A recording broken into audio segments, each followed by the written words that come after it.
नमस्कार मंडळी. गेल्या काही महिन्यापासून सिनेसृष्टीतून एका पाठोपाठ एक दुःखद बातम्या समोर येत आहेत. अशातच एक दिग्गज तारा हरपला आहे. त्यामुळे संपूर्ण सिनेसृष्टीत मोठी पोकळी निर्माण झाली आहे.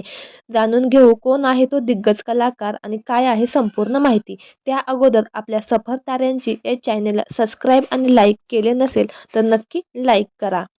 देशाच्या कलाविश्वावर शोककळा पसरवणारी अतिशय हृदयद्रावक बातमी समोर आली आहे.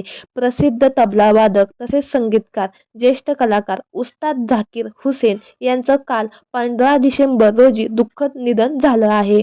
तबलाच्या तालावर सर्वांना मंत्रमुग्ध करणारे उस्ताद हरपले. त्यामुळे सर्वत्र शोककळा पसरली आहे.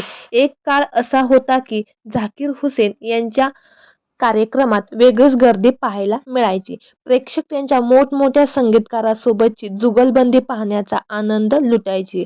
बॉलिवूड आणि जगभरातील विविध भाषांच्या चित्रपटांमधील गाण्यांसाठी त्यांनी संगीत दिलं आणि तबला देखील वाजवला होता. त्यांनी वयाच्या 73व्या वर्षी अखेरचा श्वास घेतला. त्यांच्या मृत्यूमुळे कलाविश्वात मोठी पोकळी निर्माण झाली आहे. त्यांची प्रकृती खालावली त्यामुळे त्यांना रुग्णालयात दाखल केले होते. अमेरिकेतील सॅन फ्रान्सिस्को येथे उपचार सुरू होते. उपचारादरम्यानच त्यांची प्राणज्योत मावळली. तर मंडळी, आपल्या सफर ताऱ्यांची या मराठी चॅनेलद्वारे प्रसिद्ध तबलावादक उस्ताद झाकीर हुसेन यांना भावपूर्ण श्रद्धांजली. धन्यवाद.